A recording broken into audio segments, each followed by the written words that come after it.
Lecture 25, Neuralink and High Bandwidth BCIs. Let's begin this lecture not in a lab or hospital, but at a tech launch event.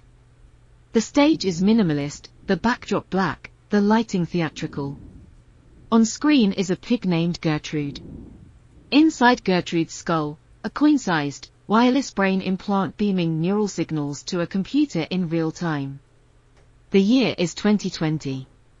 The company, Neuralink. The message: we are entering the era of high-bandwidth brain-computer interfaces. This dramatic demo captured the public imagination. It wasn't a one-off stunt, either. A year later, Neuralink would show a monkey named Pager playing a game of Pong with its mind, no joystick, just neural signals moving the paddle. By 2022, another monkey, Sake, was typing on a screen via a brain implant, spelling out, "Welcome to show and tell," with a virtual keyboard controlled purely by thought. These almost sci-fi scenes, streamed on YouTube, blazed through the media. Some people were amazed, others were skeptical, pointing out that academic labs had enabled similar feats, albeit with wired implants, years before. Elon Musk's bold claims, like aiming for symbiosis with artificial intelligence, fueled both enthusiasm and concern. But regardless of one's stance, there was no denying Neuralink had changed the conversation. Brain-computer interfaces, BCIs, were no longer confined to niche scientific conferences, they were on stage, online, part of pop culture. Neuralink consistently aimed for something more radical than incremental therapeutic gains. Not just functional restoration, but human enhancement. Not just signal acquisition, but whole brain streaming. Whether or not we share Musk's ambition to merge mind and AI, Neuralink represents a new generation of BCI technology, defined by bandwidth, scale, and integration. In this lecture, we explore the technical foundations and implications of high-bandwidth BCIs, using Neuralink as a case study in pushing neuroimaging to its limits. We'll examine the architecture of their implant systems, the challenges of data acquisition at scale, and the downstream processing demands that follow. Along the way, we'll weave in the history and evolving story of brain-machine interfaces, the key experiments and figures that paved the way, the competing approaches in the field, and the promises and perils of building a neural interface that can handle thousands of channels simultaneously, without wires, without overheating, and without surgical chaos. Let's start with the basics. What does high bandwidth actually mean in a neural interface? In typical BCI systems circa the 2010s, such as the classic Utah microelectrode arrays or electrocorticography (ECOG) grids, researchers might record from 64 or 128 channels, each sampled at maybe 30 kHz with 12 to 16-bit resolution. That's already a lot of data, on the order of 25 to 60 megabits per second in raw form, before any compression. Most early systems couldn't transmit that in real time wirelessly. Battery-powered implants have tight energy limits, and radio bandwidth inside the body is limited, so they did one of two things: either use a wired tether to stream data out, or drastically reduce the data by downsampling and feature extraction. It was common to send only summarized features like spike timings or frequency band power instead of the raw waveform from each electrode. Think of it like trying to stream Ultra HD video over a dial-up modem. You have to drop frames or reduce quality. Early BCIs simply couldn't afford to send every neural pixel of information out in real time. Neuralink, by contrast, has pursued implants capable of recording from thousands of electrodes, currently 1024 channels per device, with aspirations for even more. Each of these electrodes can capture high-frequency neural signals, and critically, the system performs much of the pre-processing on board, at the edge, to reduce what needs to be transmitted.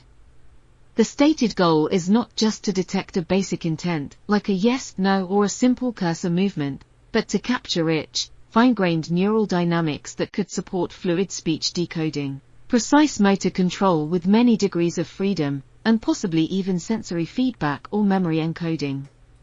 In essence, they want to record the neural equivalent of a symphony, not just a simple melody. To put the data challenge in perspective, 1024 channels each sampling at, say, 20 kHz, with, for example, 10 bits per sample, produces about 200 million bits per second of raw data. That's 200 megabits per second blasting out of the brain, comparable to streaming dozens of HD movies simultaneously. Sending that wirelessly from an implant is practically impossible with current technology and safe power limits. So Neuralink's strategy is to tame the firehose at the source, use custom hardware and algorithms to compress and intelligently filter the neural data before it ever leaves the skull. To support such ambitions, Neuralink had to innovate across multiple axes at once: electrode design, implantation techniques, signal acquisition hardware, power management, wireless telemetry, and software architecture. It's not just one breakthrough but a symphony of engineering. Let's walk through these components, starting with the electrodes, the interface between machine and brain. At the heart of Neuralink's system is a departure from traditional rigid arrays like the Utah array, a tiny bed of needles that has been the workhorse of invasive BCIs for decades. Instead of stiff silicon or metal spikes, the company developed flexible, polymer-based threads each thinner than a human hair, on the order of only 4 to 6 microns wide, with tiny gold or platinum recording contacts embedded along their length. These filaments are so fine and floppy that a light breeze could waft them. They are made of a biocompatible polyimide, think of a very thin plastic, that encapsulates the conductive traces, except at the electrode sites that actually sense the brain's electrical signals. The design is meant to be minimally invasive in the tissue. A thin thread produces less damage and provokes a smaller immune response than a thick needle or wire. In theory, the flexibility allows each electrode to move with the brain tissue, which subtly shifts with blood pulsing and breathing, rather than slicing through it. If the brain is like jello, these threads are like strands of wet spaghetti that bend and sway along with it. This is not just an aesthetic choice, it's addressing a key failure point of earlier BCIs. Rigid implants can irritate the tissue, causing inflammation and scar formation, gliosis. Over weeks to months, the body encapsulates foreign objects, even tiny electrodes, in a layer of scar tissue, which increases electrical resistance and pushes the electrode away from the neurons it was listening to. The Utah arrays often lost signal over time in part due to this effect. Neuralink's bet is that ultrafine, flexible threads will be gentler on the brain, evading the immune system's ire. The body is a harsh and suspicious host. One of the first lessons of neuroprosthetics was that getting neurons to fire was easy, keeping them happily communicating with a foreign device was the hard part. By making electrodes that are more like the brain's own delicate fibers, Neuralink hopes to keep the peace at the tissue interface. The truth is, the body seldom approves of any intrusion, but a pliant thread gives it a lot less to grab onto than a stiff steak.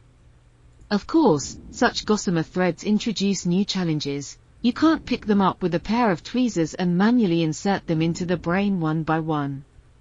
They tangle, flop, and break. To solve this, Neuralink developed a robotic surgical system capable of inserting each thread one by one with micron-level precision. Picture a high-precision sewing machine or an automated loom, but instead of fabric it's working on brain tissue. The robot uses a sharp needle, almost like a tiny knitting needle or a drill bit, to punch the flexible thread into the cortex to the desired depth, a few millimeters. It has an imaging system that can see the brain's surface vasculature, using optical techniques like October, so it can avoid poking through blood vessels, incredibly important to reduce bleeding risk. The robot can rapidly insert dozens of threads in succession, each via a separate needle entry point, until potentially hundreds of electrodes are placed in a single surgery. Watching the robot in action, as shown in Neuralink's 2020 demo videos, is jaw-dropping for a neurosurgeon or engineer. The needle aligns over the brain, pops a thread in a fraction of a second, then moves on, repeating this hundreds of times with sub-millimeter accuracy. This level of automation and precision is essential for scaling up the number of electrodes. If you attempted to manually insert even 100 flexible wires by hand, it would take many tedious hours and the slightest twitch could ruin the placement. Neuralink's robotic approach, by contrast, aims to make implantation fast, consistent, and safe. They've described it as a minimally invasive procedure akin to LASIK eye surgery in terms of patient experience. The goal is to localize the procedure to a small area, use general anesthesia but have the patient go home the same day, with just a skull patch as evidence of intervention. We're not quite at the point of walk in for a brain upgrade and leave an hour later, but that's the vibe they're going for eventually. In 2019, Neuralink unveiled its first integrated BCI prototype. Once all those polymer threads are inserted into the brain, their free ends are attached to a compact implantable chip module that sits flush with the skull. The initial version, charmingly dubbed the Link, was about the size of a large coin, approximately 23 mm diameter. Essentially, they remove a circular piece of skull and drop this device in, such that it's level with the bone. The scalp then closes over it. In that little puck is a lot of technology, custom analog front-end amplifiers for each channel, analog to digital converters, ADCs, that digitize the neural signals, and a tailor-made application-specific integrated circuit, ASIC, that handles signal pre-processing and compression. This ASIC is the brains of the device. If you'll pardon the pun, it filters the neural signals, detects spikes or other features, and prepares the data for transmission. The Link uses a low-power wireless transmitter, in the 2.4 GHz band, similar to Bluetooth, to send the data outside the body. In fact, the early devices communicated via a Bluetooth-like protocol to nearby consumer devices, for example, streaming neural data live to a smartphone app. There are no wires sticking out. Once the device is implanted and the scalp heals, it's invisible from the outside. Powering all this is a small battery built into the implant. It's rechargeable through the skin via inductive coupling, very much like how you might charge a smartwatch or phone on a wireless charging pad. Neuralink's implant can be recharged by holding a magnetic charger against the head for a short time. Users in trials have been doing this daily or weekly. It's not onerous, though it does require remembering to charge one's brain implant just like one charges a phone. The power system is carefully designed to never breach the skin, since a transcutaneous connector is an infection superhighway. Everything electrodes, electronics, battery, antenna is hermetically sealed in a biocompatible enclosure, likely a titanium alloy or ceramic. Once the surgical incision heals, there are no exposed parts. To an outside observer, there is no clue that the person has a neural implant, aside from perhaps a very thin scar hidden by hair. This is more than a cosmetic nicety, it's crucial for infection prevention and user comfort. Older BCIs like the BrainGate's Utah array used a percutaneous pedestal, a metal port, on the head, that, while workable for experiments, comes with chronic infection risk and obviously is not something you'd want long-term. Neuralink's fully internalized design marks a paradigm shift, a BCI that is meant to be lived with, not just tested in a lab. This wireless, fully implantable design is about freedom. It lets the person with paralysis, for instance, use their neuroprosthetic device while walking around their home, rather than being tied to a lab setup. No bulky boxes or technician needed once it's set up. They could be controlling a computer or phone while lying in their own bed or sitting at a cafe, with the implant transmitting to their tablet discreetly. In a sense, Neuralink's design philosophy mirrors modern consumer electronics as much as medical devices. It's sleek and user-friendly, at least in concept. By removing the visible disability-related hardware, wires, headgear, it also has psychosocial importance. Someone using a BCI might not feel as self-conscious if nothing visibly marks them as different. They could blend in, the interface quietly doing its job in the background. But the ambition extends far beyond clean form factors.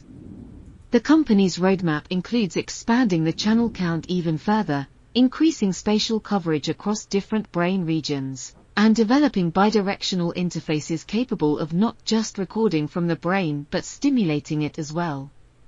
This raises the possibility of real-time closed-loop systems, for example, an implant that can not only read motor intentions to move a robotic arm, but also send touch sensations back into the brain for feedback, or an implant that can detect a neurological problem, like an impending seizure or a bout of depression, and deliver corrective stimulation on the fly.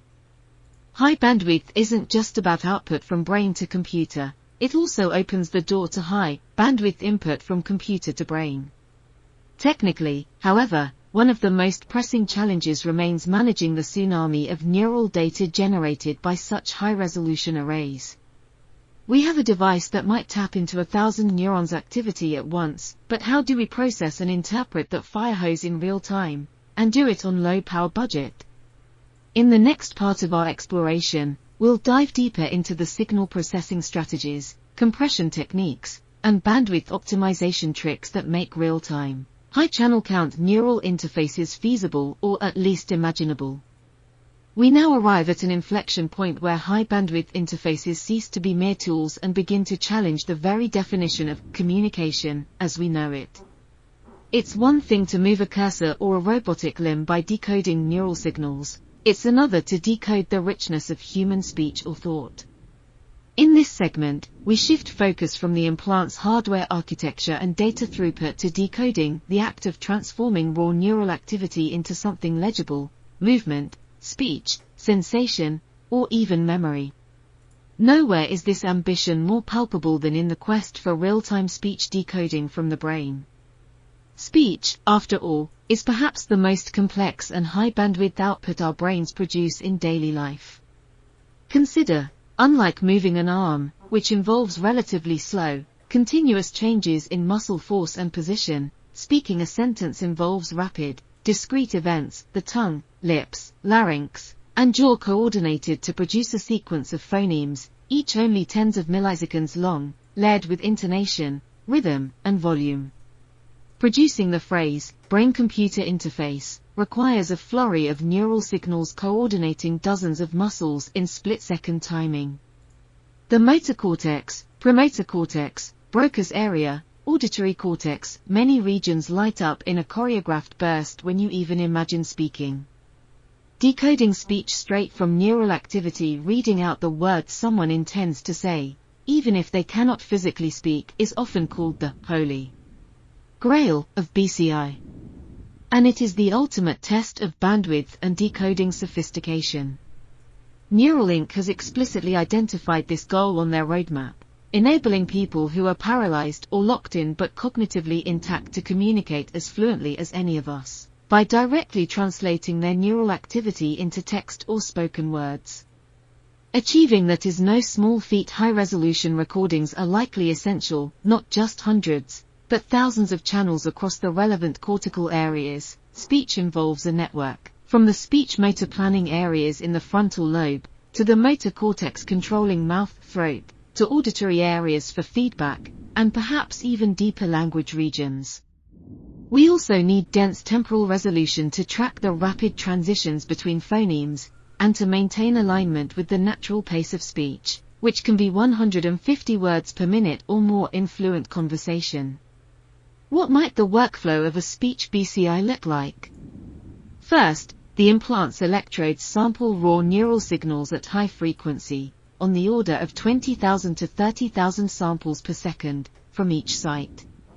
These signals include action potentials, spikes, from individual neurons and local field potentials, LFPs, which are slower collective waves of activity from ensembles of neurons. Both carry useful information. Spikes might encode specific muscle movement commands or phoneme patterns, while LFP oscillations in certain bands, like high gamma, 70 to 200 Hz, often correlate with general cortical activation and planning. Next, this raw data needs to be segmented into manageable chunks in time overlapping windows perhaps 50 to 200 milliseconds long, within which we'll extract features. The implant's ASIC or external software would calculate things like, how many spikes did each electrode record in that window? What is the spectral power in various frequency bands? especially high gamma, which has been linked to speech elements like consonant vs vowel activity. Are there any notable patterns of synchronization between channels? For instance, two regions firing in unison might indicate a particular syllable coordination. Essentially, distill the torrent of data into a set of descriptive features that capture the neural signature of what the person is trying to say in that brief moment. Then comes the decoder, the algorithm that turns those features into actual words or sentences. Modern approaches lean heavily on machine learning, taking inspiration from the field of automatic speech recognition, ASR, that powers voice assistants like Siri, but adapting those techniques to brain signals. Likely candidates are recurrent neural networks, RNNs, or transformer models that can handle sequences, since language is sequential and context matters. For example, an RNN, or a transformer-based decoder could read in a sequence of neural feature vectors, changing over time as the person thinks or attempts to speak each phoneme, and output a sequence of probability distributions over phonemes or characters. These models use techniques like attention mechanisms to focus on relevant parts of the time series and language modeling to ensure the output makes sense, just as your phone's autocomplete uses the context of previous words to predict the next. There have already been landmark demonstrations hinting this is feasible. In 2021, a team at UCSF, University of California, San Francisco, led by Edward Chang showed that an implanted high-density EKG grid on a speech cortex area could enable a completely paralyzed man to generate full sentences on a screen just by attempting to speak in his mind. Their system used a recurrent neural network trained on the man's neural patterns as he tried to say various phrases. The RNN decoded those patterns into text in real time, which was then either displayed or even spoken by a synthesizer. They achieved a breakthrough rate of around 15 to 18 words per minute with a vocabulary of 50+ words, far slower than natural speech, but a huge leap from earlier letter-by-letter spelling BCIs. The decoder looked at high gamma power across many electrodes and inferred likely phoneme sequences, then used a language model to turn those into fluent sentences. For example, if it decoded "oleace," it might correct a "please," because that's a real word fitting the context. Around the same time, researchers at Stanford took a different but related high-bandwidth approach. Instead of decoding speech, they decoded handwriting, or rather, the imagined handwriting strokes of a paralyzed person. They implanted Utah arrays, with far fewer channels than Neuralink's device, but enough to pick up some spike activity, in a part of motor cortex that would control the hand. They asked the participant to imagine writing letters with a pen, and they recorded the neural firing patterns associated with each letter. With machine learning, they translated those patterns into written text, enabling the participant to type by mind at 90 characters per minute, approximately 18 words per minute, which was a record for BCI speed. Essentially, the brain signals for writing A or B or hello were decoded so quickly and accurately that the man could output text nearly as fast as someone texting on a smartphone. It was an academic setup, wires and big computers crunching data, but it proved that with enough bandwidth and a clever encoding strategy, the communication rate of BCIs can approach useful real-life speeds. Neuralink's advantage, if it can be realized, lies in combining those levels of resolution with a fully implantable, wireless package.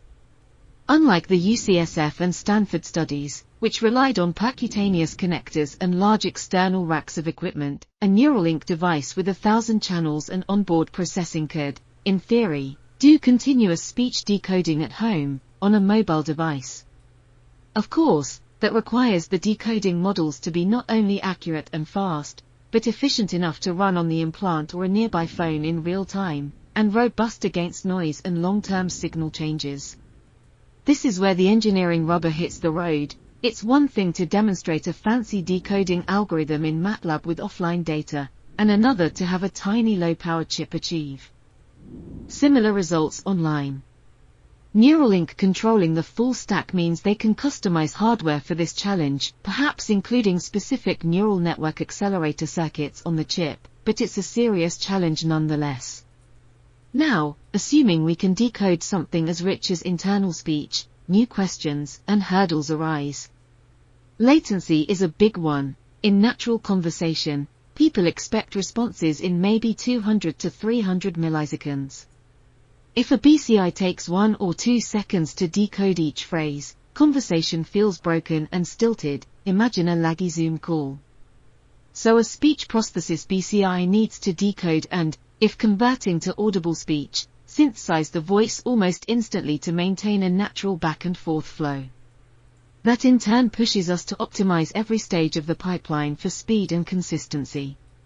Stability is another. The neural signals for speech can vary from day to day. If you're tired or if you internally phrase something differently, the brain patterns change. Also, imagined speech versus actually trying to mouth the words can produce different neural activity. Some days the user might do one, other days the other. The decoder has to cope with that variability. It likely needs continual adaptation, which we'll discuss shortly, and maybe user feedback. For instance, the system might ask, "Did I get that right?" and learn from corrections. Perhaps the most profound issue, privacy and agency. A device that decodes your inner monologue is effectively a mind-reading machine. We naturally have an internal buffer. We think many things we choose not to say. If a BCI became so good that it could even detect words you intended but then decided not to speak, we'd need strict guardrails. The last thing anyone wants is a device that blurts out their stray thoughts or half-formed ideas. There's a philosophical line between having a thought and intending to communicate that thought, and a BCI will need a mechanism to respect that boundary. Neuralink's team, as well as academic researchers, have proposed solutions. One idea is a trigger or intent signal. For example, the user could have a specific thought or perform a subtle physical action to signal, "Yes, go ahead and speak what I'm thinking now." Maybe a deliberate mental command or even a double blink or a muscle twitch acts as an enter key for your thoughts. Another approach is that the system itself only outputs when it's highly confident. If it's unsure whether you meant to say something, it could hold off. You might have a secondary confirmation step, like a predicted sentence appears on your device and you mentally confirm it. All this, of course, must be implemented carefully so it doesn't slow things down too much or become burdensome. It's a tricky balance between speed and control. Engineers might incorporate multiple levels of filtering. For instance, a primary decoder that guesses what you might want to say, and a secondary process that looks for a specific, neural signal or context to actually finalize it. This ties into the user interface design. Likely even with a high-bandwidth BCI, users will prefer a hybrid approach where they use the brain interface for what it's best at, rapid continuous output, and maybe still use some physical actions for simple commands or confirmations. For example, a person could use eye movements to select among options while using the BCI for free-form text. The best systems will be multimodal, integrating brain signals with whatever other inputs a user can provide, eye gaze, residual muscle, etc., to make communication as easy and error-free as possible. Indeed, one can imagine a future scenario where a speech decoding BCI is part of a broader, cognitive prosthetic. Suppose the BCI not only decodes your internal speech but is also connected to an AI assistant or translation software. You could think in English and have the system output fluent Spanish in your own synthesized voice, effectively bypassing the need to learn the second language. Or if you're searching for a name you can't quite recall, the BCI could detect the attempt and query a personal database or AI to surface the word you're looking for, almost like Google for your thoughts. These ideas blur the line between medical device and superhuman augmentation. Neuralink's long-term vision, as hinted by Musk, is very much along these lines, a general-purpose brain interface that, in healthy people, could extend memory, allow telepathic communication, or merge with AI. Those applications remain speculative, and raise their own ethical questions, but technically they would require the kind of high bandwidth and whole brain coverage that Neuralink is working toward. In the near term, focusing back on patients with disabilities, high bandwidth BCIs stand to transform lives. A fast speech BCI could give someone who is locked in, unable to move or speak, the ability to freely converse. That's a dramatic restoration of agency and personhood. But to deliver that reliably, Neuralink and others must solve the algorithmic side, making decoders generalize across contexts and over time, and the user training side, ensuring people can learn to use these systems without extreme effort. They'll likely employ adaptive and continuous learning algorithms. We touched on this with the need for adaptation, decoders that update themselves as they detect slow drifts in signal or as a user's patterns evolve. Some of this can happen unsupervised in the background, some might be guided by occasional recalibration sessions. Modern BCIs increasingly use closed-loop adaptation, where the system provides feedback and both the human and machine adjust to improve performance together. For instance, as the BCI tries to decode speech, it might display its current guess on the screen. The user's brain sees that and, if it's wrong, perhaps their brain produces an error-related potential or some reaction that the BCI picks up, prompting an immediate adjustment. In effect, the user and BCI are engaged in a dialogue of correction that fine-tunes the system. Another promising concept is federated learning across multiple users. Imagine each Neuralink user's device not only learns their individual neural patterns but also contributes, in a privacy-preserving way, to a collective model that improves speech decoding for everyone. The device could send back only the learned parameter updates, not raw neural data, to a secure server, which aggregates improvements from many users and updates a global model.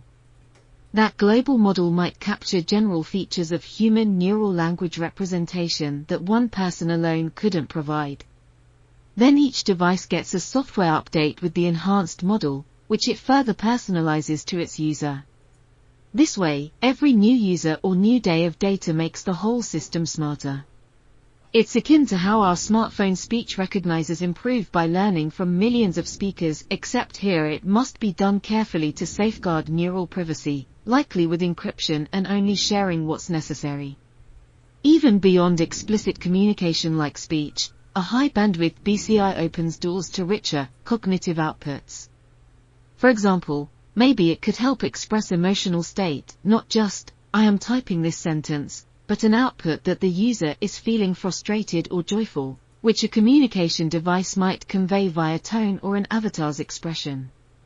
It could potentially monitor things like attention or fatigue in the background. A BCI might detect the user is getting mentally tired and could prompt a rest or switch tasks. These are speculative, but with enough channels covering multiple brain networks, these subtler states become detectable. At that point, the BCI is not just a communication tool but part of a loop of monitoring and enhancing cognitive function.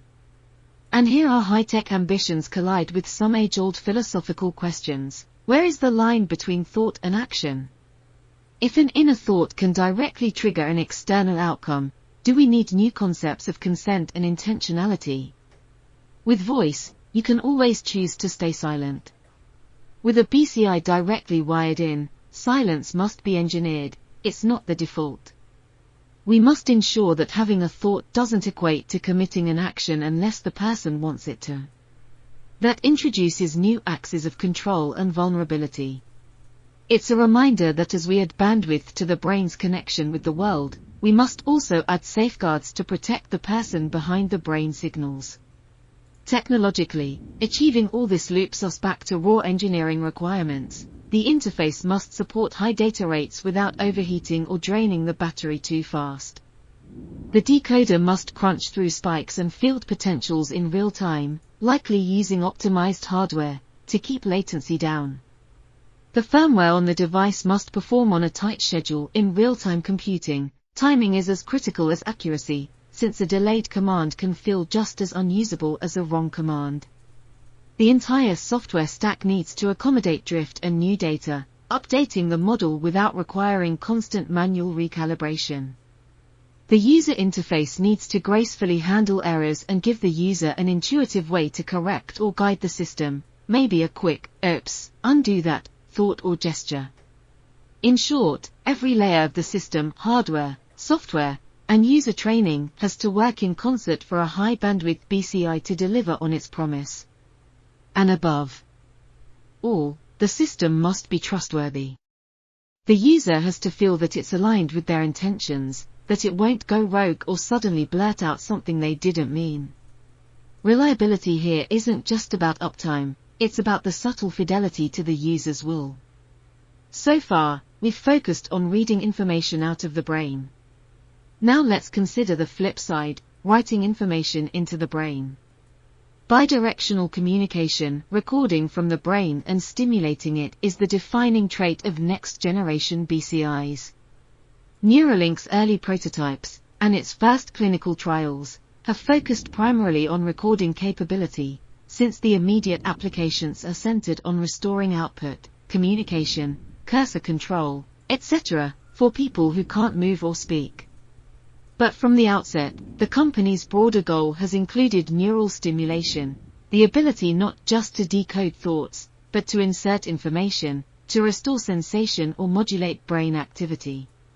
Musk often mentions eventually curing blindness, curing paralysis, addressing mood disorders, all of which would require stimulation in addition to recording. We're talking about closed-loop feedback systems that operate with the richness and immediacy approaching our native sensory and motor functions. In practice, adding stimulation means integrating a whole new mode of operation into the same hardware that records. The challenge is that recording and stimulating are naturally at odds. When you inject current into brain tissue through an electrode, it creates a big artifact, like a loud electrical noise, that can swamp the sensitive recording amplifiers. If you do both on the same electrode or nearby electrodes, the stim pulses can mask the very neural responses you might want to observe. So a lot of engineering finesse is needed to allow seamless switching between write and read modes. This includes things like carefully timing stimulation in short bursts and perhaps pausing recording during those bursts, designing analog front-ends that can recover quickly from a large input artifact, and using stimulation waveforms that minimize residual charges or polarization that could affect recordings. Neuralink's electrode threads were designed to be multipurpose. The same flexible filament that carries recording contacts could also carry stimulation pads.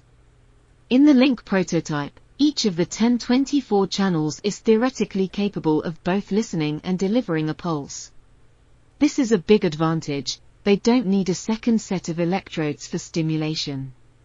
No additional surgery paths or hardware, it's all integrated. But it puts a heavy burden on the implant circuits and software to manage these dual functions safely. Each channel needs not only an amplifier for recording, but also a current source for stimulation and switches to isolate the two modes when needed. Safe stimulation has a few cardinal rules. One is to use biphasic pulses, a pulse that goes positive then negative, or vice versa, in equal measure, so the net injected charge is zero. This avoids electrochemically building up charge that could damage tissue or corrode the electrode. Another rule: keep currents and voltages within known safety limits. Too high can cause tissue damage or pain or seizures. Also, monitor impedance. The device should ideally check that the electrode contact is still good and not, say, delaminated or excessively blocked by tissue, because if impedance changes, the amount of current delivered can change. Modern stimulation implants, like deep brain stimulators for Parkinson's, or cochlear implants, have built-in checks to ensure each pulse is delivered as intended and will cut off if something goes out of spec. A clever strategy to mitigate artifacts is called blanking. The device can momentarily disconnect or mute the recording amplifiers during the exact microseconds that a stimulation pulse is being delivered, then turn them back on immediately after. Since neurons don't respond instantly, there's a tiny delay in their firing. You might be able to record the neural response right after the pulse without being overwhelmed by the artifact. Some systems also store a template of the artifact, which is usually very consistent, and subtract it out from the recorded signal. These approaches help hear the neurons despite the device's own shouting, so to speak. But why stimulate at all? There are multiple use cases. each progressively more complex in terms of what you're trying to achieve in the brain. First, sensory restoration or substitution. Here, you stimulate to create a sensation that the person is missing, like sight for the blind, sound for the deaf, touch for someone with a prosthetic limb. This is arguably the most direct and proven use of neurostimulation in BCIs.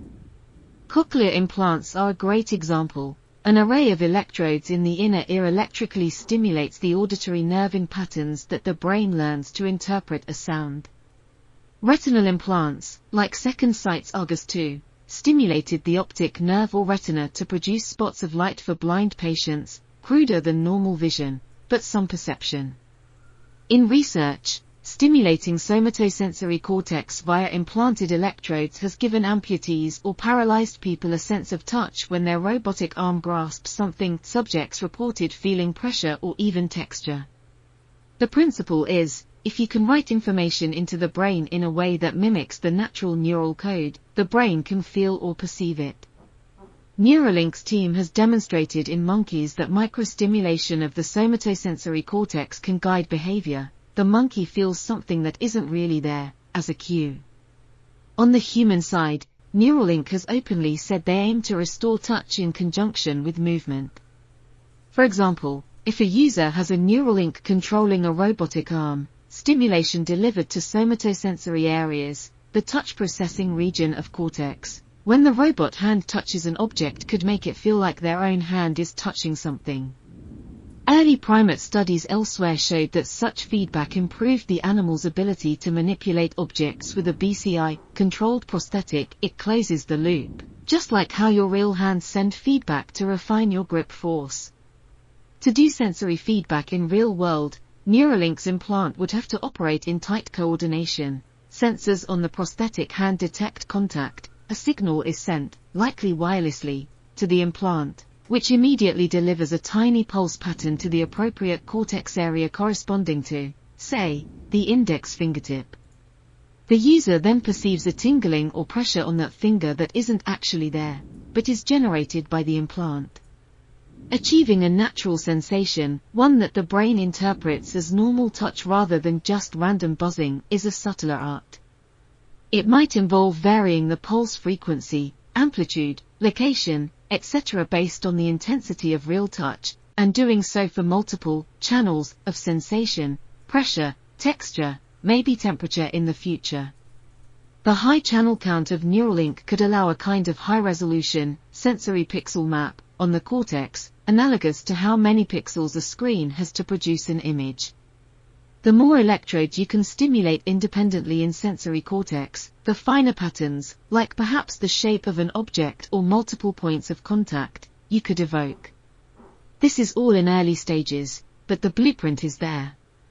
The second use case, motor reanimation or bridging lost connections. Here, a BCI doesn't just decode your intention to, say, move your hand, it actively helps execute that movement by stimulating elsewhere.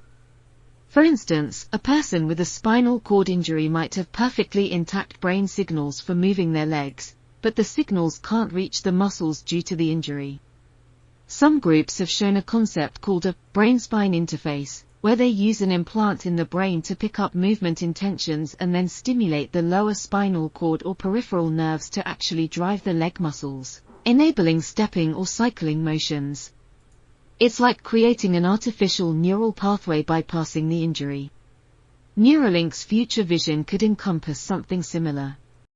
With their high bandwidth, they could decode complex motor plans from the brain, not just a simple command, but nuanced information like desired force, trajectory, etc., and then their system, or a second synchronized implant, could stimulate downstream in the spinal cord or muscles to enact that movement. Imagine two Neuralink devices, one in motor cortex, one interfacing with peripheral nerves or spinal cord segments controlling the arms or legs. The brain decides, I want to stand up. The motor cortex implant decodes that and sends the command to the spinal implant, which then stimulates the exact pattern of muscle activations to perform a standing motion. This is very cutting edge and not yet realized, but pieces of it exist in research. For example, spinal cord stimulators have recently helped some paraplegic patients regain the ability to walk with assistance by rhythmically stimulating circuits in the lumbar spinal cord. Those systems currently use external sensors or manual triggering. A brain-controlled version could make it seamless. You think, walk, and your legs receive the stimulation pattern to do so. The challenges here are immense. Timing and coordination have to be perfect. The brain normally issues motor commands in a continuous feedback loop with sensation. If you stimulate muscles, you also need to feed back to the brain what happened. So a full motor bypass would need a really tight closed loop between brain, implant, muscles, and back to brain via sensory feedback, all within maybe tens of milliseconds to feel natural. With current tech, this is very ambitious, but Neuralink's hardware is certainly a platform one could attempt this on in the future, especially if they increase channel counts further or network multiple implants together. The third use case, cognitive or psychiatric enhancement. This veers toward augmentation rather than restoration, but it overlaps with treating neurological and psychiatric disorders. Here we're talking about stimulating brain circuits involved in mood, memory, attention, or even learning, with the aim of improving or restoring those functions. A crude but proven example is deep brain stimulation, DBS, for Parkinson's disease. Stimulate the basal ganglia at high frequency and it alleviates motor symptoms. More relevant to cognitive enhancement, DBS has also been tried for depression, stimulating regions like the subcallosal cingulate or nucleus accumbens, and it can lift mood in some patients who don't respond to medication. It's still an evolving therapy with mixed results, but it shows that modulating neural circuits can alter complex states like mood or compulsion. High-bandwidth BCIs could take that to the next level. Instead of continuous or pre-programmed stimulation, the implant could monitor brain activity and only stimulate when it detects a certain state. For example, think of an implant for memory enhancement. Research has shown that stimulating the hippocampus with specific patterns during learning can, in some cases, improve recall. This was done in early human trials for memory prosthetics. A device could potentially detect when your hippocampus is in a learning state vs a retrieval state and provide optimized stimulation to boost memory encoding. Or consider attention. The implant might sense from frontal and parietal cortical activity that your mind is wandering, and deliver a mild cue or stimulus to the focus-related circuits to help you re-engage. Unlike a drug that bathes the whole brain, this would be targeted and on demand. To successfully do that, we'd rely on having lots of channels across the networks involved, plus machine learning to infer unseen mental states from the neural data. For instance, detecting lapse of attention might require monitoring a pattern of oscillations in frontal cortex that correlate with zoning out. If those appear, the system might give a quick burst of stimulation to nudge the brain back into the desired rhythm. There's research in closed-loop neurostimulation for things like epilepsy, detect a seizure coming, then stimulate to abort it, and even for adaptive DBS in Parkinson's, stimulate only when pathological brain activity is detected, to save battery and side effects. Extending that to cognitive domains is a logical next step but is extremely complex. Emotions, thoughts, and cognitive states are distributed and vary by context. Decoding them is hard enough, knowing when and where to stimulate to influence them is even harder. It essentially means integrating the BCI with a model of the person's mind and behavior. One could imagine a far future scenario. A student uses a BCI that not only lets them type by thinking but also quietly optimizes their concentration. If it senses their mind drifting while reading, it pings their attentional circuits just a bit, maybe even below conscious awareness, to help maintain focus. It sounds wild, but so did the idea of a smartphone 50 years ago. Still, any such uses would require immense validation for safety and efficacy, as well as ethical deliberation. We tread into the territory of neuroenhancement where the line between therapy and augmentation blurs. Now, adding stimulation and closed-loop control makes the BCI truly interactive. Instead of just the brain learning to use the device can also actively train the brain. We touched on co-adaptation earlier in context of decoder learning. With stimulation, you can explicitly guide the brain. For example, say a user is trying to master a new BCI control, but some neural signals are unreliable. The system could stimulate in a way that reinforces the correct neural patterns.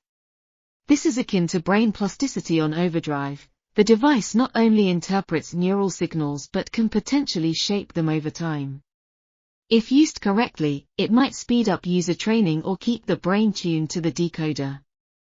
However, doing this safely demands simultaneous stimulation and recording on many channels, a technological ballet of turning channels on and off at precise microsecond timings and running adaptive algorithms. We're basically talking about a small embedded neurocomputer performing advanced operations in real time, directly interfacing with organic brain tissue. Any mistake, like overstimulation, could cause side effects. Imagine a jolt triggering a muscle twitch or a flash of light in vision unexpectedly, or worse, inducing a seizure. So the system must have multiple layers of safeguards. For stimulation, that includes hardware current limits. It physically cannot exceed a set current no matter what software says, temperature monitoring, to avoid heating tissue, charge cancellation, ensuring every pulse is balanced, and fail-safe software that stops stimulation if anything odd is detected, like if recorded signals go flatline, which might mean an amplifier saturated, cut off stim to be safe. And crucially, user consent and control remain paramount. A bidirectional BCI that, say, tries to elevate your mood, should never do so against your will or without your awareness. Ideally, the user would be able to set preferences. I'm okay with the device helping my concentration, but never do anything that alters my mood without an explicit command, for example. The concept of a neural override button might even be necessary, like pulling a parachute. If the user feels something is off, they need only think a particular stop command or perform a physical action to instantly halt all stimulation. These considerations mean user-centered design is as important as raw performance. Ultimately, bidirectional BCIs represent the full realization of a brain-machine interface, a loop that not only reads brain signals but also writes back to the brain, effectively integrating with the brain's own circuits. They are no longer just observing neural activity but participating in it. Done right, they become more than tools, they become extensions of the user's nervous system, potentially even feeling like an extra sense or cognitive aid.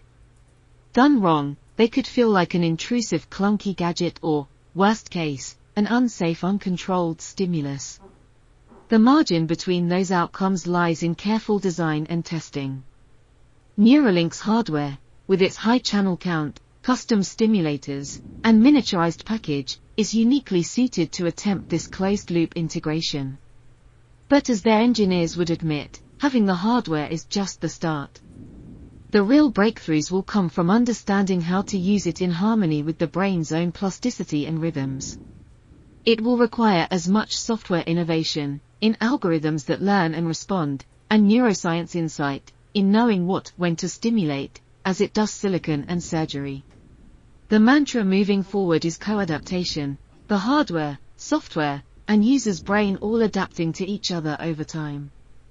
High-bandwidth BCIs will only succeed if they can earn the brain's trust, becoming a helpful partner, not a clumsy foreign object. That is both the challenge and the promise of these most ambitious neural interfaces. To better appreciate how Neuralink's approach differs from earlier and other current BCI efforts, it's useful to compare not just specs but underlying philosophies. Traditional BCI design, born in academic labs, often embraced a do what's possible with minimal intrusion mindset. Systems were compromise-laden out of necessity, sparse channels, bulky external hardware, intermittent operation, maybe a few hours at a time in a controlled setting. You'd have rigid implants tethered by wires to big amplifiers. Decoding strategies were kept simple, often linear models that could map, say, the firing rates of a handful of motor cortex neurons to a 2D cursor movement. This sounds limited, and it is, But remember, it wasn't lack of imagination holding them back, it was the technological constraints and the priority of safety. When you only have 100 channels and the person is connected to a cable, you focus on what you can reliably control, like a single cursor or selecting keys on a virtual keyboard, rather than chasing richer control that would exceed the data available. Neuralink enters the fray with a different premise. Instead of working within constraints, push the constraints outward by re-engineering everything. It's not one better electrode or a clever new algorithm in isolation, it's an attempt to re-architect the entire neural interface pipeline in the mold of modern electronics. They draw more inspiration from the smartphone industry, integrated design, mass manufacturability, elegant user experience, than from the one-off setups of academic prototypes. High-density integration, sleek form factor, real-time responsiveness, full-stack control. These are the mantras. Let's highlight a few key areas where Neuralink's design aims to redefine the game. Scalability. The coin-sized link implant can handle 1024 channels, and future versions likely more. These are distributed across ultra-thin threads, each with up to 32 electrodes on it. Compare that to the Utah array's typical 96 channels, or an ECOG grid's 64 to 128 contacts. We're talking an order of magnitude jump in the number of simultaneous signals. This matters because many functions of the brain, especially higher functions like speech, memory, decision-making, are distributed. A small array in one spot might catch part of the pattern, but to really capture complex thoughts, you often need recordings from multiple areas at once. More channels also give better spatial granularity, you can sample more neurons or finer subregions, and redundancy. If one neuron's firing pattern is critical to decoding a certain word, you don't want to bank on a single electrode being lucky enough to pick it up. With thousands of electrodes, you have a better chance to catch enough signals to robustly decode complex activity. Also, having many channels allows the system to be fault-tolerant. As mentioned, if 50 of 1024 electrodes fail over time, that's not great but probably not catastrophic. If 50 out of 100 fail on a Utah array, you've basically lost the device's functionality. Surgical automation, robotics inserting hundreds of flexible threads by hand is impossible with any consistency. Neuralink's in-house designed robot addresses this with micron-precision automated insertion. It's like a high-speed weaving machine sewing the implant into the brain's fabric. This achieves two things: minimal trauma, because it can deftly avoid blood vessels and ensure each thread goes where intended, rather than manual pokes that could slip or hit vessels, and repeatability at scale. If you want to implant 10,000 people, you can't rely on artisanal skill for each one. You need a robotic approach that yields similar results each time. Think of the difference between handmade electronics versus factory assembled. Consistency is key for both safety and performance. The robot's ability to see tiny surface veins and carefully route threads in between means less bleeding and inflammation. Also, a robot doesn't get tired, it can place hundreds of electrodes in an hour with the same steady hand at the end as in the beginning.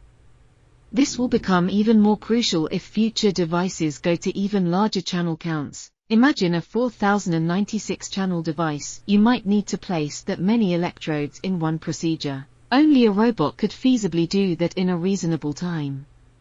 Wireless telemetry. Traditional clinical BCIs like BrainGate used a percutaneous connector, an antenna socket, protruding through the skin, to get data out a very high bandwidth path, but clearly not ideal long-term.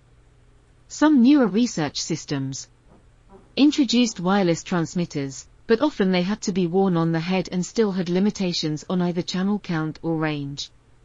Neuralink's solution was to put the radio inside the implant.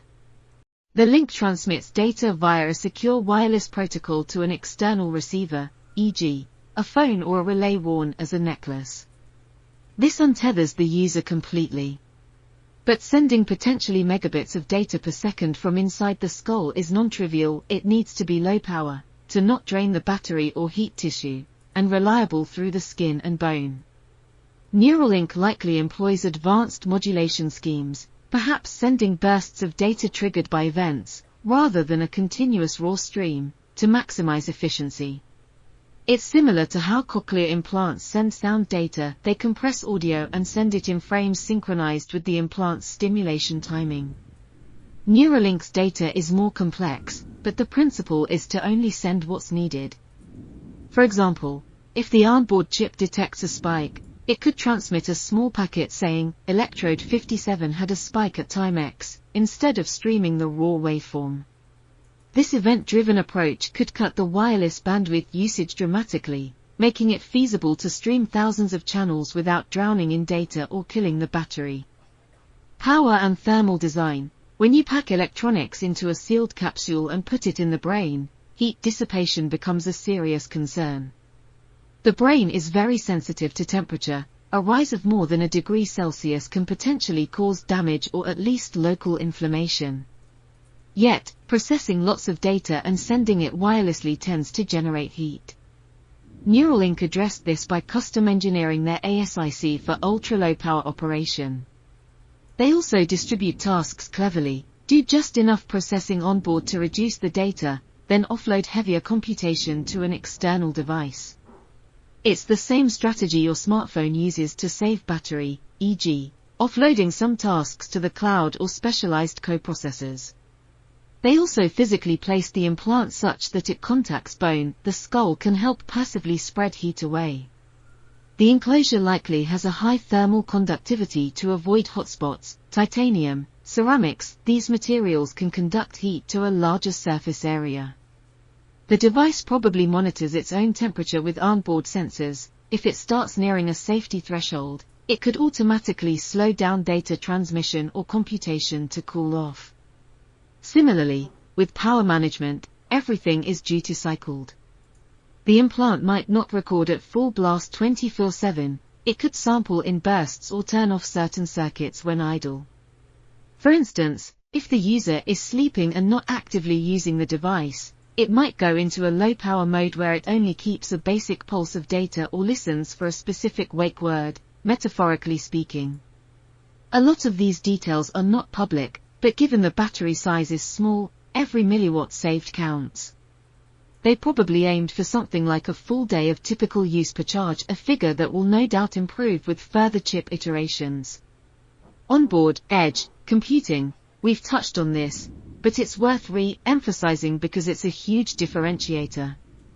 Neuralink's implant isn't just a dumb sensor that sends out raw signals, it's more like a smart device in its own right.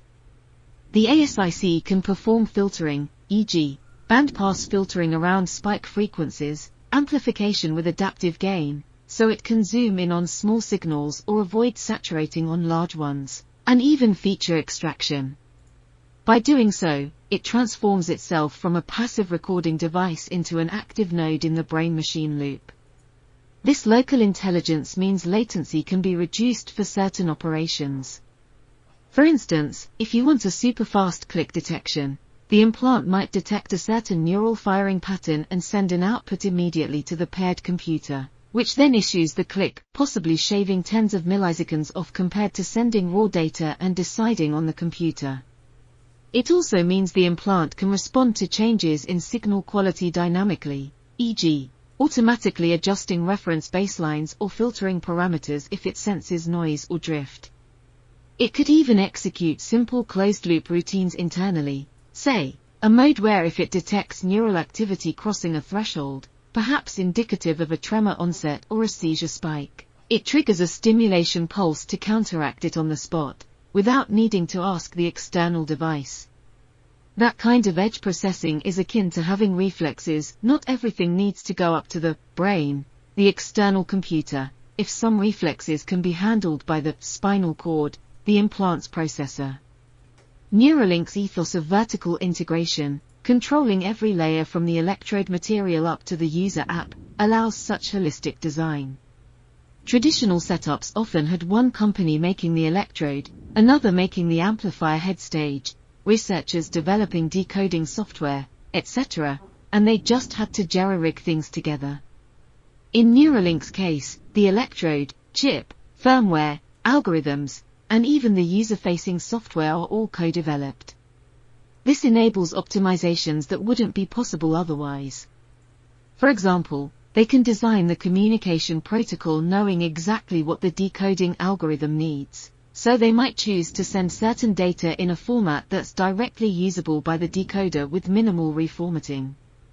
Or they can design the app's user interface to accommodate the quirks of their signals. If an electrode is giving poor signal, the system might visually cue the user or automatically adjust how the UI works. The end result they're shooting for is a system that begins to resemble a true neural appliance, not a science experiment device with a tangle of wires and a laptop running MATLAB, but something closer to an off-the-shelf medical gadget, maybe even a consumer electronic eventually, that a person could have and go about their daily business. Quietly, in the background, it interfaces with the brain as seamlessly as a pacemaker interfaces with the heart or a cochlear implant with the auditory nerve. Now, it's important to temper this excitement with the reality that there are still major unknowns and challenges. For one, the long-term durability of those polymer threads is unproven in humans. Will they last years, decades, or will they degrade? The brain is salty and warm, a corrosive environment for electronics. Neuralink coats and seals everything, but even a pinprick defect in encapsulation could let moisture in and short out electrodes or cause metal ions to leach. Also, even if the materials hold up, the brain's immune reaction could slowly wall off the electrodes.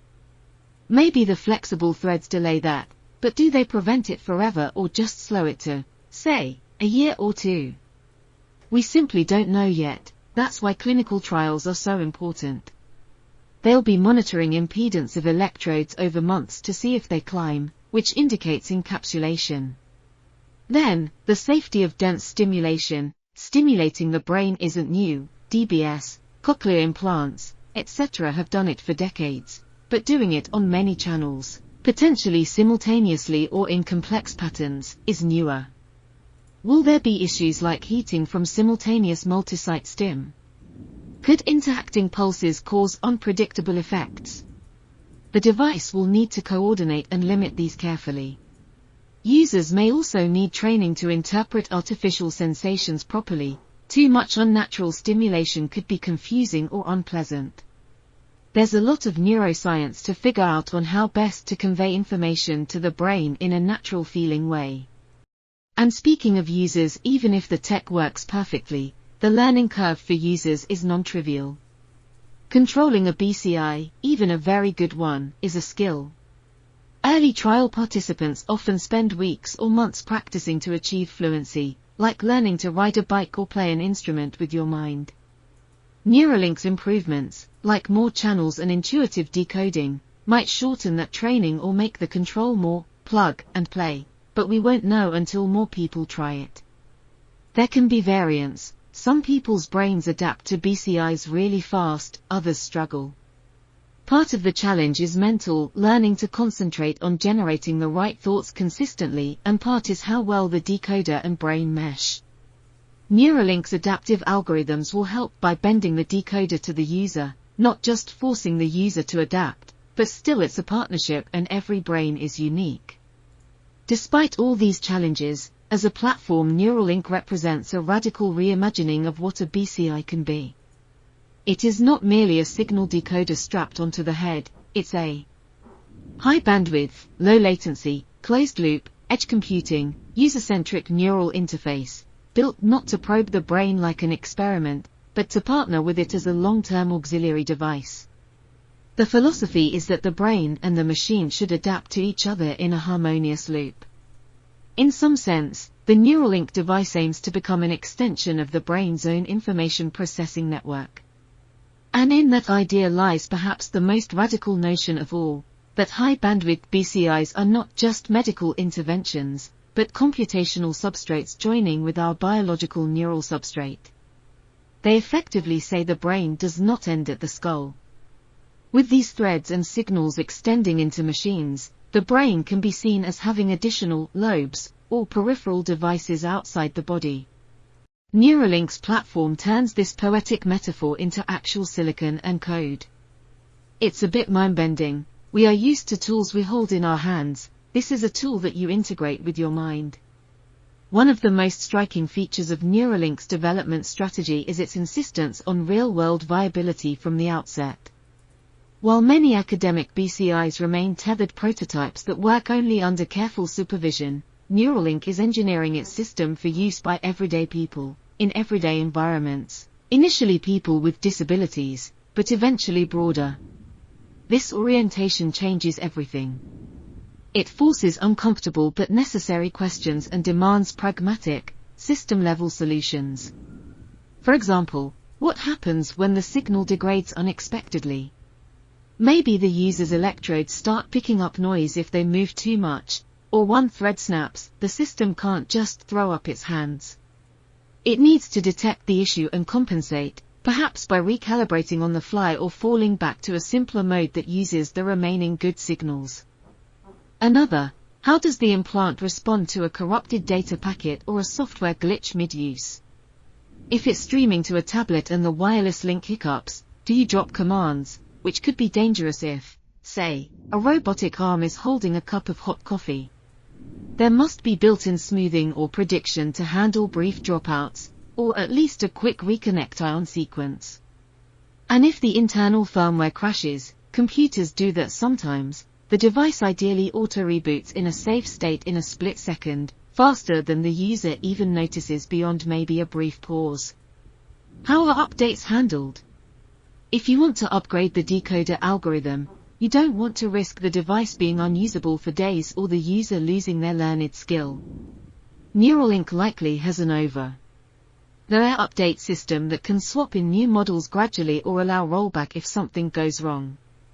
Possibly, they could run the new decoder in shadow mode alongside the old one for a while, validate it performs better, then switch over, all invisible to the user except that things just maybe get a bit more accurate. What about long-term calibration? Over months, the brain might change how it encodes certain information. A known phenomenon in long-term BCI use, neuroplasticity, means the mappings can drift. The system should regularly run self-checks, maybe at night, to recalibrate. For instance, it might play a simple mind game with the user each week, like, please imagine moving this cursor up, to regather training data and adjust the decoder parameters. Or it could constantly do small adjustments during normal use by observing patterns, unsupervised adaptation. How do users interact with the system day to day? There will be a user-facing application, likely on a phone or tablet, that acts as the control center. Through it, they might set up profiles, maybe turn the device on, off, select which interface mode they want, perhaps one mode for typing, another for wheelchair control, etc., and get feedback like battery level or signal quality. This app has to be extremely user-friendly and robust, because it's essentially the mediator between a person's brain and all their devices. If it's confusing or crashes often, that's unacceptable. So Neuralink likely invested a lot in UI/UX design, not just the implant hardware. From an integration viewpoint, they have to consider that the BCI doesn't exist in a vacuum. It connects to operating systems, Windows, iOS, etc., to assistive software, to smart home devices. Ensuring compatibility and smooth operation with all these is a lot of work. It's telling that Neuralink hires not just neuroscientists and chip designers but also software engineers and even game developers to design user experiences. At the core of these practical questions lies the problem of longevity and user trust. Any implant designed for daily use must maintain not only functionality but a consistent, positive user experience. The user must be able to rely on it, not just when everything is working perfectly, but even when it isn't. That means the system needs to handle imperfect scenarios gracefully. In engineering terms, it must be fault-tolerant, adaptive, and fail-safe. Neuralink's approach, gleaned from their publications and hints, centers on three architectural pillars in this regard: fault tolerance, dynamic adaptation, and upgradability. Fault tolerance starts with redundancy and robustness. As mentioned, the implant has more electrodes than strictly needed. If some subset fail or get noisy, the decoding algorithms can drop those and still function using others. They likely run continuous diagnostics on each channel, measuring impedance, noise floor, signal variance. If an electrode starts to go bad, say its impedance rises indicating a possible issue, the system can flag it and possibly exclude it from critical use, weighting other channels more. Essentially, they don't put all their eggs in one neuron's basket. There are also likely watchdog systems at the hardware-software level. A watchdog is a little guardian process that resets things if they freeze or go out of bounds. For example, if the implant's main loop ever stalls or takes too long, perhaps the decoder algorithm got into a weird state. A hardware timer might automatically trigger a reboot of the processor to a known safe state. If a stimulation pulse doesn't confirm as completed by sensors, some systems can sense the voltage current delivered. It might instantly cut off stimulation to prevent any runaway. If wireless communication fails for more than a brief moment, the system might automatically reduce functionality to a basic safe mode until link is re-established, so that a delayed command doesn't suddenly execute out of context later. These are analogous to the safety features in devices like pacemakers or insulin pumps, which have to default to safe operation if something goes wrong. In a high-bandwidth BCI, which might be doing more complex tasks, adding these safety layers is even more complex but vital. For instance, you wouldn't want a situation where a decoder error causes a prosthetic arm to move unintentionally. So perhaps there's a rule like, if the incoming neural data doesn't match any known pattern for X milliseconds, assume something's wrong and don't execute any new movement command. The system might rather drop a frame of control than output a potentially harmful command. The second pillar, dynamic adaptation, acknowledges a fundamental truth. No neural signal stays the same over time. Our brains are plastic and context dependent. Electrodes might shift micrometers, or the signal characteristics might change as tissue reacts. The user's strategy may also evolve as they get more proficient. What neuron patterns they rely on could change. A static decoder calibrated on day one would, over weeks or months, likely degrade in accuracy. So Neuralink's software is designed to learn on the job. This can happen at multiple scales. On the simplest end, the device might continuously adjust thresholds for detecting spikes. For example, if overall signal amplitudes drop, maybe slight tissue response or electrode movement, it can lower detection thresholds so it still catches neurons. Or if noise increases, raise thresholds a bit to avoid false alarms. These kind of low-level tweaks can keep the basic signal features stable. On a higher level, the decoding model itself can be adaptive. Many modern BCI decoders use variations of machine learning algorithms that can be updated with new data. Neuralink might employ an approach like reinforcement learning or co-adaptive calibration. For example, the system can monitor the user's success. If the user intended to do X but the decoder did Y and the user corrects it, the system gets a learning signal, that output was wrong, adjust. This could be done by having occasional explicit training tasks or implicitly by monitoring error signals, like if the user immediately tries to undo an action, that probably means the action was wrong. They will likely constrain this adaptation to avoid the model drifting on noise or short-term fluctuations.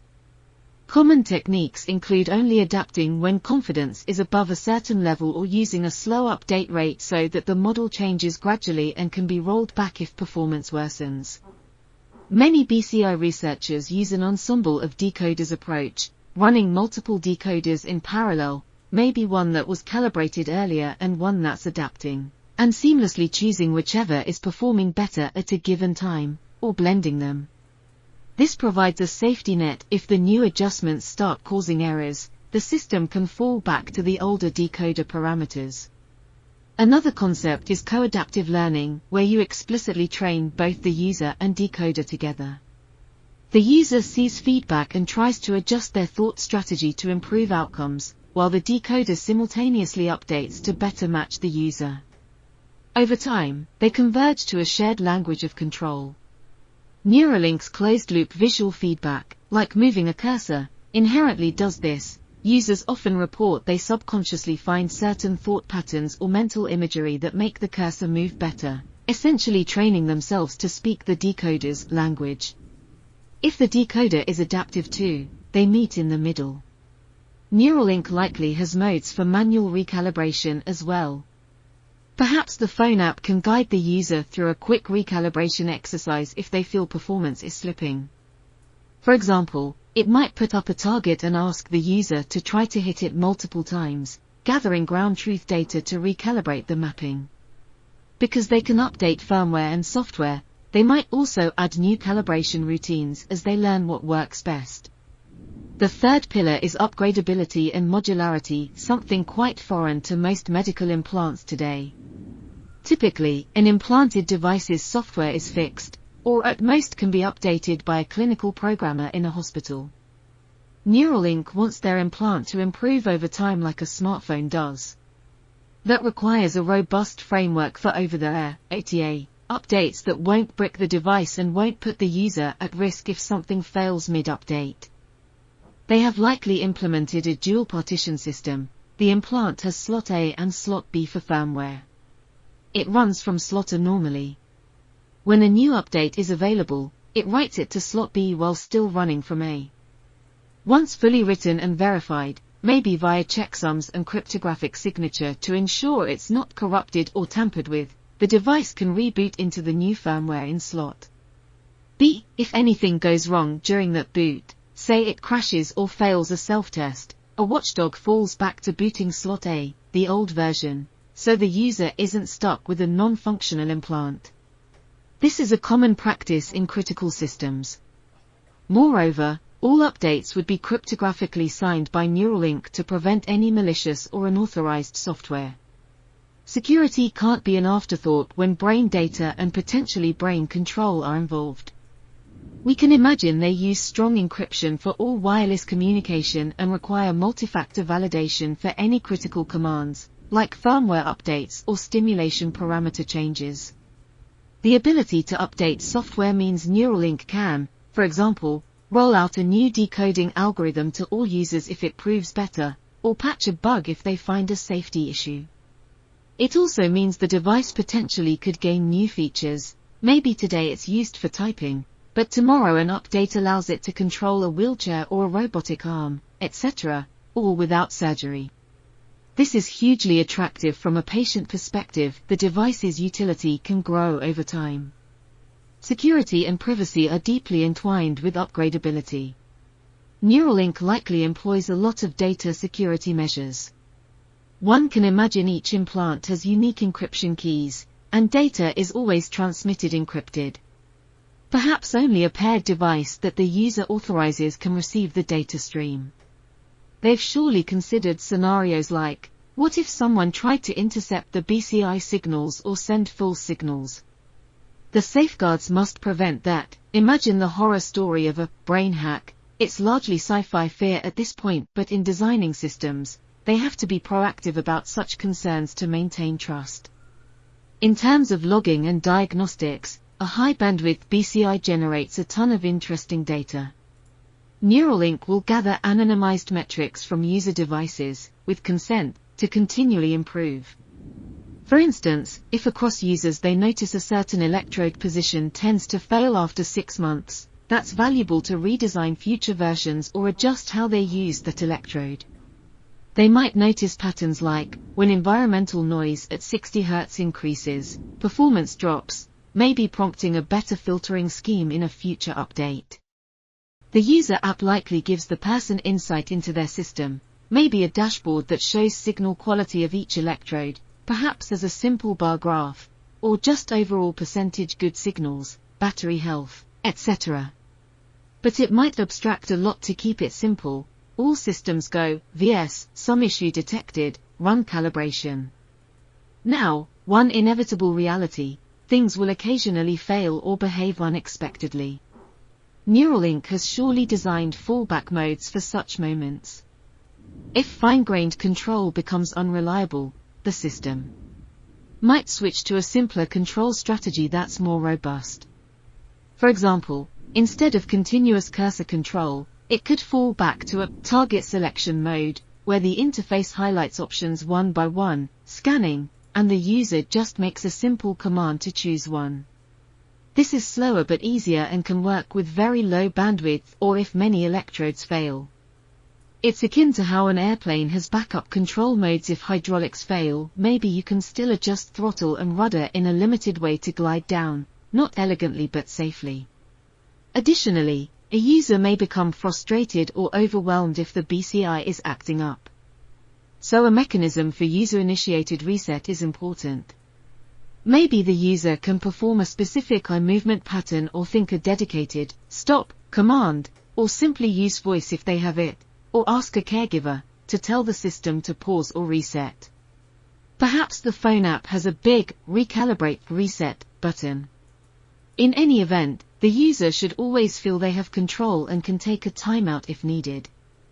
This is crucial for building trust. If something goes awry, the user knows they can safely stop and not be locked in a battle with a malfunctioning system. Looking beyond individual devices, it's clear Neuralink is aiming to build an ecosystem. Each person's implant is part of a larger data network, not in the sense of sharing raw data, but conceptually contributing to collective knowledge.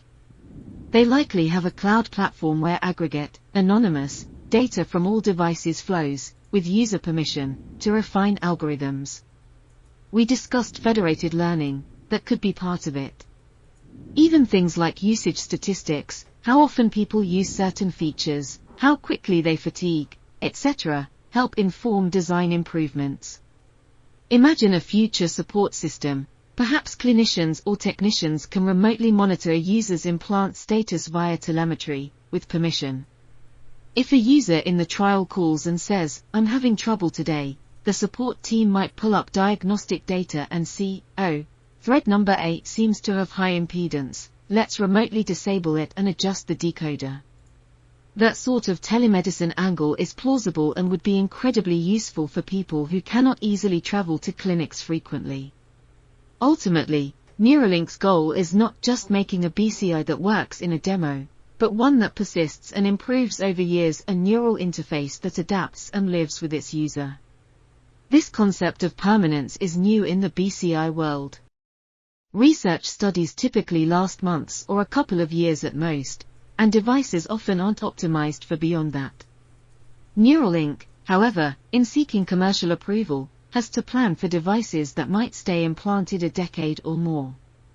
That changes the engineering calculus. You need biocompatibility for the long haul, strategies for eventual replacement. Battery won't last forever. Perhaps after 10 years one might need a replacement surgery, so they might design that process to be as smooth as possible. Maybe the robot helps explant the old and put a new one in the same pocket with minimal fuss. From a systemic viewpoint, a permanent BCI should become transparent in the user's life. It should not be a constant source of friction or attention. Ideally, after the initial learning period, a user can wake up, put on their external module, if one is needed, like a little receiver or just their phone, and just use their digital devices via the implant as routinely as you and I use our hands to type. They'd charge it at night like a phone. It becomes part of their routine, not a science project. Achieving this means solving not only raw technical hurdles, but all the boring but crucial things: reliability, user support, integration with other tech, comfort, safety margins, etc.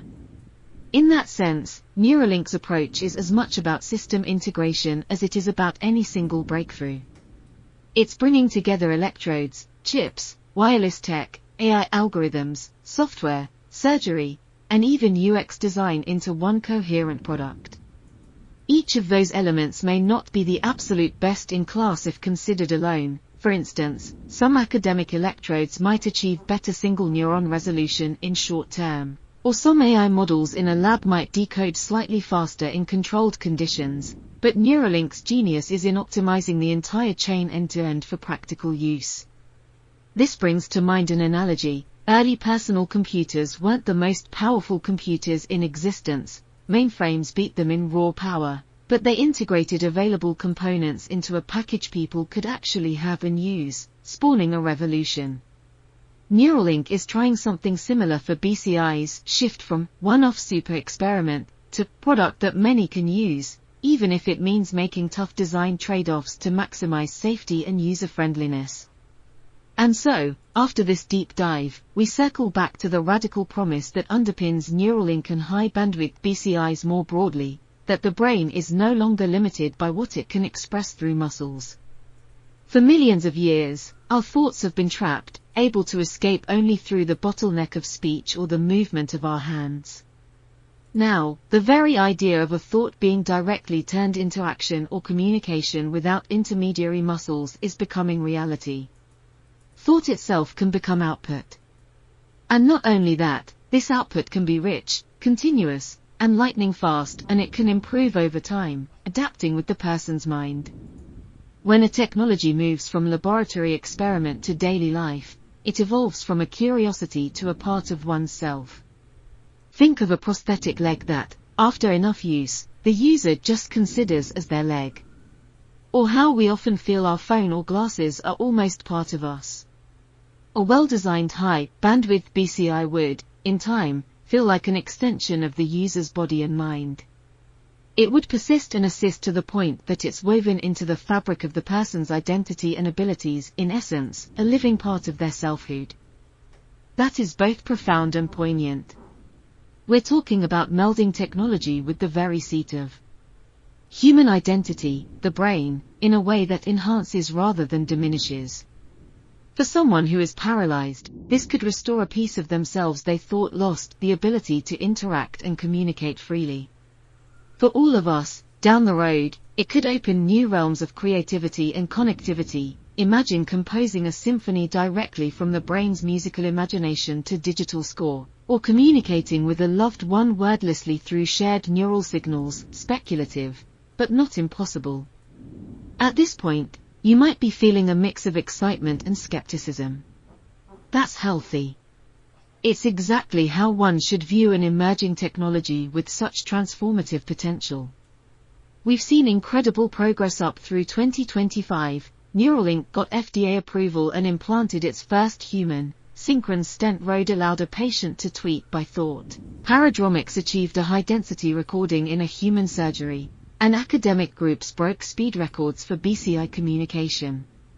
Yet, there's a long journey from these first steps to mature products.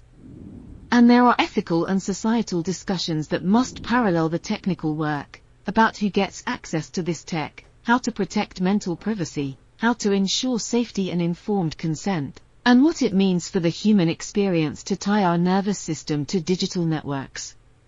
In the next lecture, we'll actually explore one of those alternative approaches in depth, focusing on synchron and the endovascular BCI paradigm, which provides a fascinating contrast to Neuralink's surgical implant. By examining that, we'll deepen our understanding of the trade-offs in invasiveness versus capability.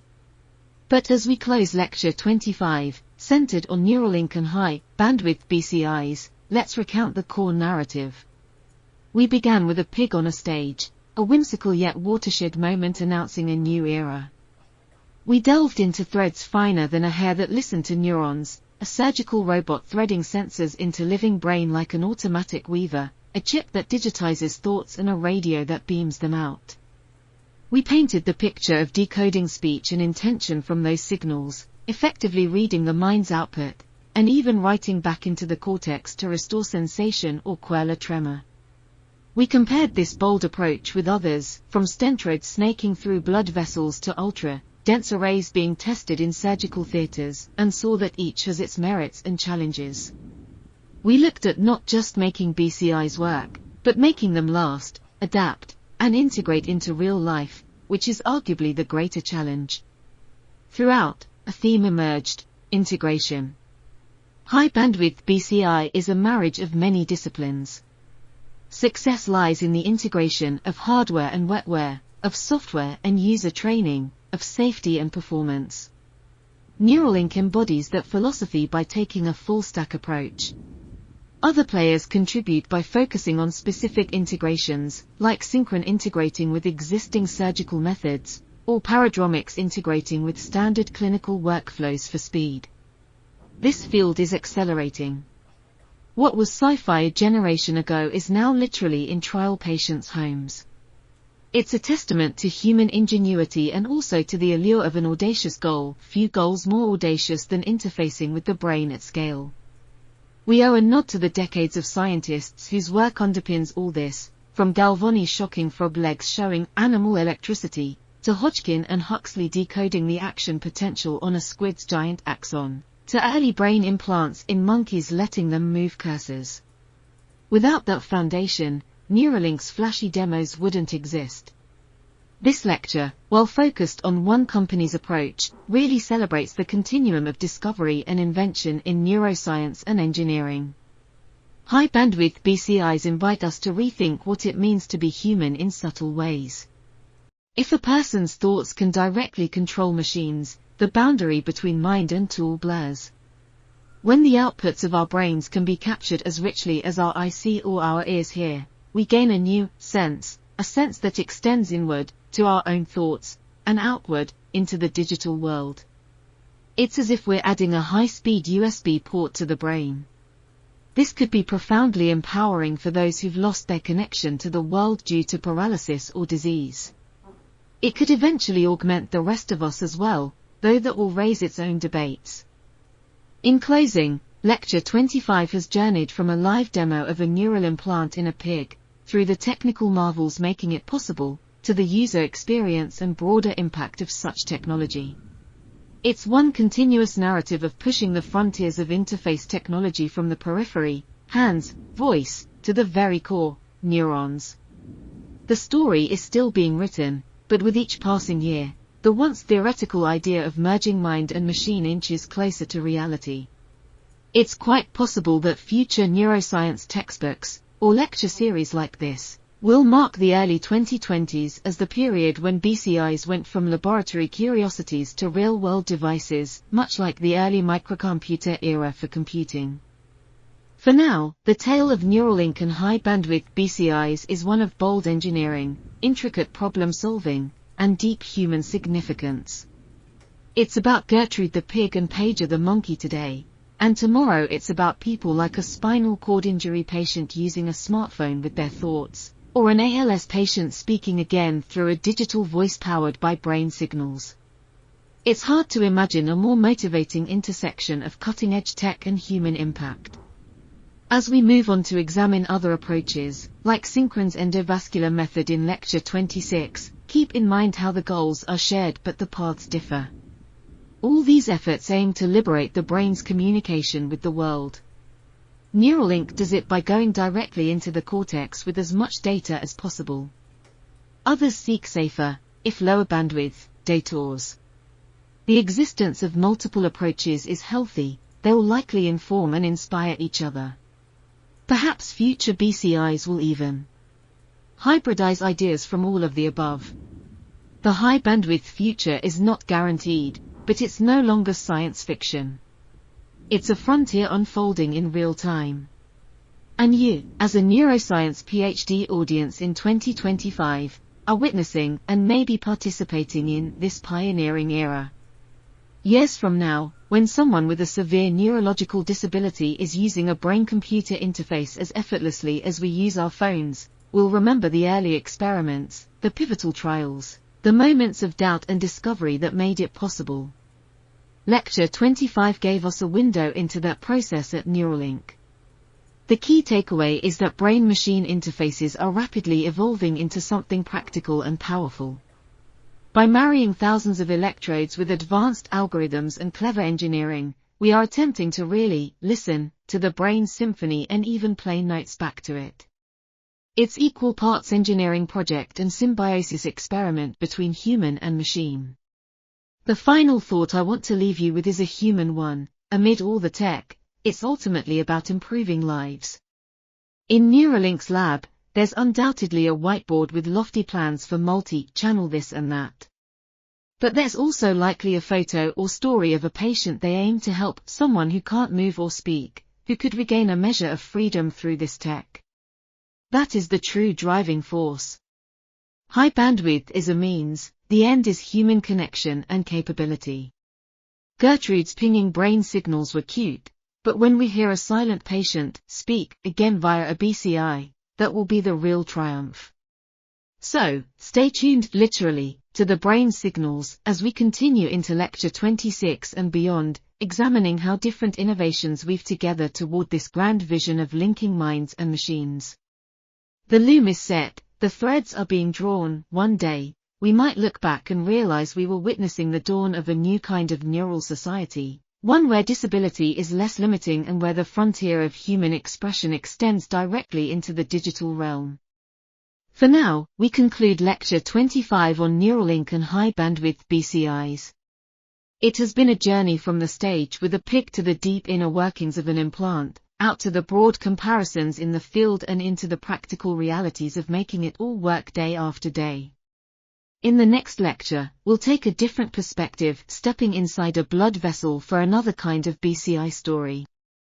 The adventure continues, and as always, remains grounded in our ultimate goal, understanding and improving the dialogue between brain and technology, for the betterment of human life.